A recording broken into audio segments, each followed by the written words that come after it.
संतों के जीवन में रिद्धि सिद्धि नहीं होती है, लेकिन कई बार क्या होता है हम आपको बताएं कि कई बार भगवान ही उनको प्रेरणा कर देते हैं, आज्ञा कर देते हैं कि अब ये तुमको करना ही पड़ेगा। तो भगवान की प्रेरणा हो गई तो कर देते हैं, करके दिखा भी देते हैं। हम तो आपके हाथ का खिलौना है, आप जो चाहो सो करवा लो। एक बात। दूसरी बात यह है, कई बार महापुरुष संत कोई रिद्धि सिद्धि करते नहीं, जानते भी नहीं, पर उन महापुरुषों को भगवान चाहते हैं कि सारा संसार उनको जाने माने पहचाने, तो भगवान ही कोई न कोई चमत्कार और सिद्धि प्रकट कर देते हैं। वो लीला होती तो भगवान की है, पर भगवान को तो लोग समझते नहीं, उस संत को ही देख लेते हैं, जोड़ लेते हैं। जैसे श्री नामदेव जी महाराज, ज्ञानेश्वर महाराज की जमात में श्री नामदेव जी महाराज जब तीर्थ यात्रा करते हुए दिल्ली पधारे, तो उस समय बादशाह ने सुना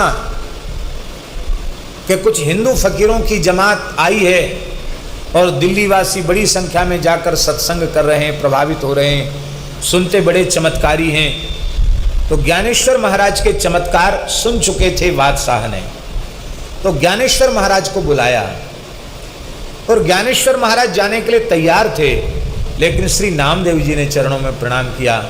बोले जब बालक हों, शिष्य हों, तो गुरुजनों को कष्ट नहीं करना चाहिए, आप आज्ञा करें, आपके प्रतिनिधि के रूप में मैं चला जाता हूँ, हमसे काम नहीं चलेगा तो आप फिर कष्ट करना, आप पहले जाएं, ठीक नहीं, क्योंकि वो म्लेच्छ है, पता नहीं कैसा व्यवहार करे। ज्ञानेश्वर जी ने कहा वो तो तुम्हारे साथ भी कर सकते। बोले हमारे साथ करे तो क्या है, आपके साथ कोई अनुचित व्यवहार नहीं होना चाहिए, हम लोग सहन नहीं कर सकते। तो श्री नामदेव जी महाराज 10-5 वैष्णवों के साथ कीर्तन करते हुए रामकृष्ण हरि जय जय रामकृष्ण हरि कीर्तन करते पहुंच गए।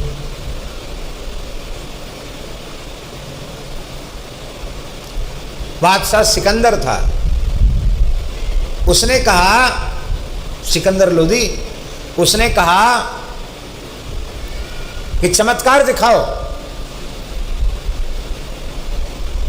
नामदेव जी हंसने लगे, बोले यदि हम जाने करामात तो पे काहे को कसब करें। यदि हम कुछ करामात दिखाना जानते, चमत्कार करना जानते, तो कसब, कसब माने जातिगत पेशा, हम छिपा जाति के हैं, तो छिपा जो कार्य करते हैं दर्जी, वही काम हम करते हैं।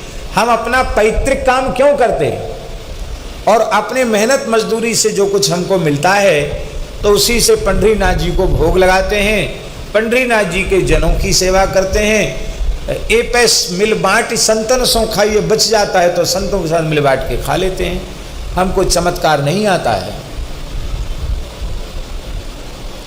वो चिढ़ गया,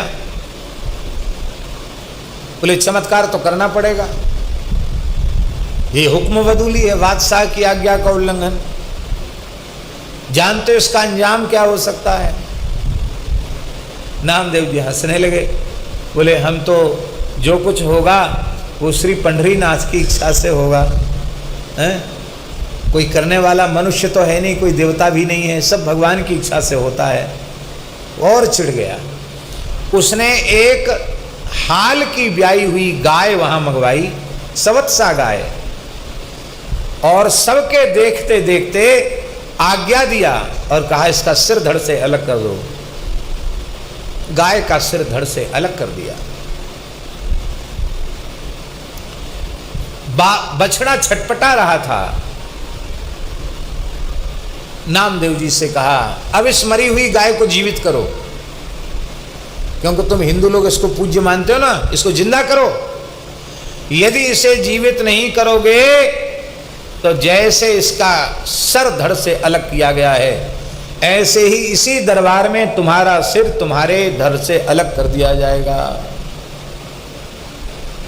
उनके यहाँ तो तुरंत फरमान जारी होता है, सर तन से जुदा, तुरंत फरमान जारी हो जाता है। नामदेव जी को इसकी भी पीड़ा नहीं थी कि हमारा सिर कट जाएगा, लेकिन उन्हें इसकी पीड़ा हुई कि हाय हाय, हमें गोपाल प्रभु की प्राण प्यारी गैया की हत्या का भयंकर दृश्य अपनी आंखों से देखना पड़ा। तब आपने एक पद गाया, नामदेव जी का प्रसिद्ध पद है, बिनती सुन जगदीश हमारी। ये हिंदी का पद है नामदेव जी का। नामदेव जी के पंजाबी में भी पद हैं, और नामदेव जी के मराठी में भी पद हैं, और नामदेव जी के हिंदी में भी पद हैं। बिनती सुन जगदीश हमारी, ये पद श्री नामदेव जी ने गाया। हे जगन्नाथ, हे जगदीश, हमारी विनती सुनो। और ये गाय मेरे सामने मारी गई है, प्रभु इसको आप जीवित करो। यदि आप कहो कि इस गाय की तो मृत्यु का विधान ही ऐसा था पहले से, तो ये ठीक नहीं है, विधान रहे तो बना रहे, पर मेरे सामने ये घटना नहीं घटनी चाहिए थी। यदि आप कहो कि इसकी आयु समाप्त हो गई है, तो नामदेव की आयुर्दासों हो तुम ही प्रभु दाता, आप नामदेवी की आयु देकर इस गाय को जीवित कर दीजिए।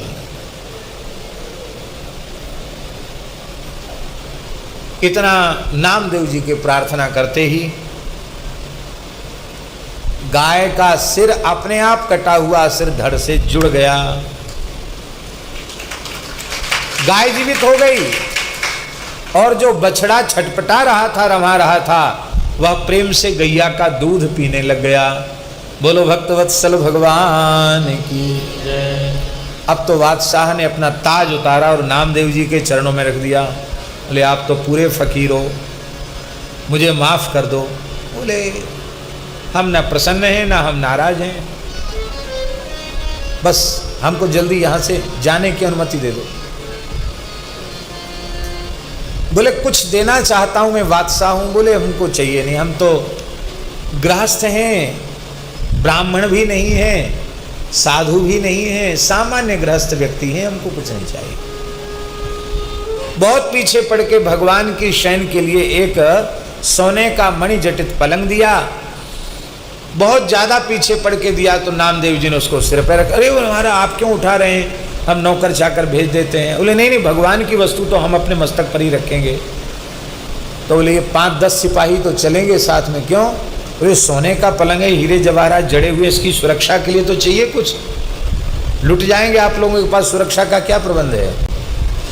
नामदेव जी सोच लिए हत्या की जड़ हमारे पीछे और लग गई, ये म्लेच्छ और ये सब हिंसक तामसी प्राणी साथ रहेंगे, विवधान होगा। सीधे जमुना जी आकर के उस पलंग को पटक दिया जमुना जी में, आगाज जलता चली गई जमुना जी में। सही है, लकड़ी का होता तो तैरता, लकड़ी का तो था नहीं, सोने का पलंग था, हीरे जड़े थे, सब नीचे चला गया। सिपाहियों से कहा तुम सुरक्षा के लिए थे ना, अब हमने सुरक्षित जगह पहुंचा दिया, तुम जाओ। उन्होंने आकर बादशाह को कहा, बादशाह ने फिर बुलाया नामदेव जी को। अरे बोले वो एक ही था, हमारे खजाने में दूसरा था नहीं, कारीगरों को बुला के दूसरा बनवाना है, आप उसको थोड़ा दिखा दीजिए। बोले वो तो हमने यमुना जी में डाल दिया। यमुना जी में क्यों डाल दिया? बोले हमने सोचा कि यमुना जी श्री कृष्ण की पटरानी हैं, वो अपने प्राण जीवन धन को इस पलंग पर सुलाएंगी, तो हमने उनको दे दिया। भाई इसीलिए तो था भगवान की सेवा, तो यमुना जी करेंगी उस पर भगवान की सेवा, भगवान को सुलाएंगी। महाराज हमको तो उसका नमूना चाहिए, आपको तो देना ही पड़ेगा। बोले खुजवा लो जल में से। बोले आगाज जल है, कौन जाएगा वहाँ, आपको ही देना पड़ेगा। नामदेव जी बोले चलो। तो नामदेव जी किनारे लेके आए और प्रत्येक गोता में एक पलंग निकाल के बाहर पटक दिया। सैकड़ों मणिमय पलंग बाहर निकाल दिए, एक से बढ़कर एक। बादशाह सोचता था कि सबसे कीमती पलंग हमारा है, उसको लगा कि हमारा तो सबसे घटिया है, इनके एक पलंग के आगे हमारी बादशाहियत बिक जाएगी, कुछ नहीं बनेगा। चरणों में पड़ गया और नामदेव जी वहाँ से जमात में आ गए। अब देखिए ये बात जो हम निवेदन कर रहे हैं वो क्या, यहाँ जो कुछ भी चमत्कार है वो भगवान की कृपा का चमत्कार है। नामदेव जी कोई तंत्र का, मंत्र का, यंत्र का प्रयोग या किसी सिद्धि का प्रयोग नहीं कर रहे हैं। तो इस प्रकार से सिद्ध पुरुष, भगवान के भक्त पुरुष, उनके जीवन में इस प्रकार से अनेक बातें अपने आप प्रकट हो जाती हैं। संसार में नजर घुमा के देखो ना, ठाकुर जी के सन्मुख जीव कैसे हैं और ठाकुर जी से विमुख जीव कैसे हैं। अब विचार करो कि जैसे आप बैठे हैं, मस्तक पर तिलक है, हाथ में माला झोली है, कथा सुन रहे हैं, ये जीवन ठीक है कि बैठकर ताश खेल रहे हैं, अथवा उटपटांग चीज खा पी रहे हैं अथवा गालियां बक रहे हैं, वो ठीक है? क्या ठीक है? ये ठीक है। संसार में विमुखों के जीवन को भी देख लो, संसार में भगवत शरणागत भक्तों का जीवन भी देख लो। अरबपति खरबपति होने पर भी अभाव की पूर्ति नहीं होती विमुख प्राणियों के, और अत्यंत निर्धन कंगाल होने के बाद भी यदि भगवान का भजन कर रहा है, हरिनाम का जप कर रहा है, वो आंख में आंसू भर के कहते, महाराज जी कुछ नहीं चाहिए, बस हरिनाम में हमारा प्रेम हो जाए, हमें इसी जीवन में भगवान मिल जाए, हमको कुछ नहीं चाहिए। तो अरबों खरबों की जायदाद होते भी जिनका पेट नहीं भर रहा है, वो अच्छा है कि जिनके पास कुछ नहीं है तो भी आनंद का अनुभव कर रहे हैं, बिहारी जी की कृपा का अनुभव कर रहे हैं, उनका जीवन ठीक है। एक कड़िया भगत था, कड़िया, कड़िया जानते हैं? नहीं, गुजराती में कड़िया कहते हैं, ये जो कारीगरी का काम करने वाली जो जाति होती है उसको कड़िया कहते हैं, कारीगरी का काम करने वाले कड़िया भगत। बहुत गरीब आदमी था,